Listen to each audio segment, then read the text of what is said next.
Indira canteen ವಿಚಾರವಾಗಿ BBMP ಪರಿಸ್ಥಿತಿ ಸದ್ಯಕ್ಕೆ ಕೊಟ್ಟು ಕೆಟ್ಟಂತಾಗಿದೆ.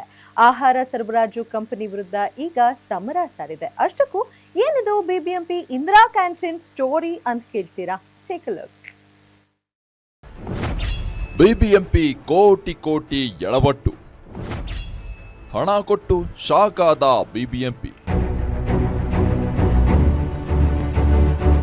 ಬಡವರು ಕಡಿಮೆ ದುಡ್ಡಲ್ಲಿ ಹೊಟ್ಟೆ ತುಂಬಾ ಊಟ ಮಾಡೋಕೆ ಅಂತ ಜಾರಿಗೆ ಬಂದ ಯೋಜನೆ ಇಂದಿರಾ ಕ್ಯಾಂಟೀನ್. ಇದರಿಂದ ಎಷ್ಟೋ ಬಡವರು ತಮ್ಮ ಹಸಿವನ್ನ ನೀಗಿಸ್ಕೊಳ್ತಾರೆ. ಆದ್ರೆ ಇದೀಗ ಇದೇ ಇಂದಿರಾ ಕ್ಯಾಂಟೀನ್ಗಳಿಗೆ ಆಹಾರ ಸರಬರಾಜು ಮಾಡೋ ಕಂಪನಿಯಿಂದ ಬಿಬಿಎಂಪಿಗೆ ದೊಡ್ಡ ಟೆನ್ಷನ್ ಶುರುವಾಗಿದೆ. ಇಂದಿರಾ ಕ್ಯಾಂಟೀನ್ಗಳಿಗೆ ಆಹಾರ ಸರಬರಾಜು ಮಾಡುತ್ತಿದ್ದ ಕಂಪನಿಗೆ ಪಾಲಿಕೆ ಒಂದೆರಡಲ್ಲ ಸುಮಾರು 7 ಕೋಟಿ ಹೆಚ್ಚುವರಿ ಹಣ ಕೊಟ್ಟಿದೆ.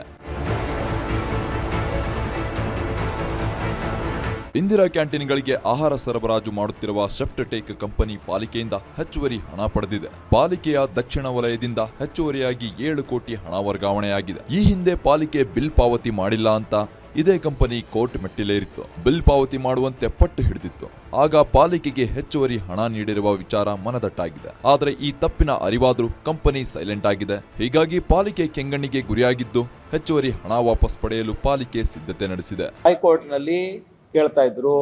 ಹೈಕೋರ್ಟ್ನಲ್ಲಿ ಎಷ್ಟು ನಿಯಮಾನುಸಾರ ನಮ್ಮ ಅಗ್ರಿಮೆಂಟ್ ಪ್ರಕಾರ, ವರ್ಕ್ ಆರ್ಡರ್ ಪ್ರಕಾರ ನಾವು ಎಷ್ಟು ಒಪ್ಕೊಳ್ತೀವಿ ಆ ಪ್ರಕಾರ ನೀವು ದುಡ್ಡು ಕ್ಲಿಯರ್ ಮಾಡಬೇಕು ಅಂತ ಹೇಳಿ ನಾವು ಎಲ್ಲ ನಮ್ಮ ವೆಸ್ಟ್ ಝೋನ್, ಬೊಮ್ಮನಹಳ್ಳಿ ಮತ್ತು ಸೌತ್ ಝೋನಿಂದ ಲೆಕ್ಕ ಪಡೆದು ಅವರೇ ತಮ್ಮ ಕಂತದಲ್ಲಿ ಡಿಸಿಷನ್ ತಗೊಂಡಿದ್ದಾರೆ. ಆ ಪ್ರಕಾರ ನಮಗೆ ಹಣ ಬೇಡಿಕೆ ಇಟ್ಟರು.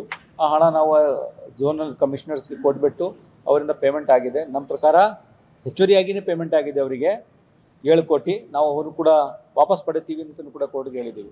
ಈಗಾಗಲೇ ಶೆಫ್ಟ್ ಟಾಕ್ ಕಂಪನಿಗೆ ಬಿಬಿಎಂಪಿಯಿಂದ ನೋಟಿಸ್ ಜಾರಿಯಾಗಿದ್ದು ಹೆಚ್ಚುವರಿಯಾಗಿ ನೀಡಿದ ಹಣ ವಾಪಸ್ ಪಡೆಯುವಂತೆ ಸೂಚನೆ ಕೂಡ ನೀಡಿದೆ. ಒಟ್ನಲ್ಲಿ ಶೆಫ್ಟ್ ಕಂಪನಿಗೆ ಇರಲಾರದೆ ಇರುವೆ ಬಿಟ್ಟುಕೊಂಡಂತಾಗಿದೆ. ಹೆಚ್ಚುವರಿಯಾಗಿ ಹಣ ಕೊಟ್ಟು ಬಿಬಿಎಂಪಿಯು ಎಡವಟ್ಟು ಮಾಡಿಕೊಂಡಿದೆ. ಹಣ ವಾಪಸ್ ಪಡೆಯೋಕೆ ಲೀಗಲ್ ಫೈಟ್ಗೆ ರೆಡಿ ಆಗ್ತಿದೆ. Charan Moodbidri, metro bureau, guarantee news.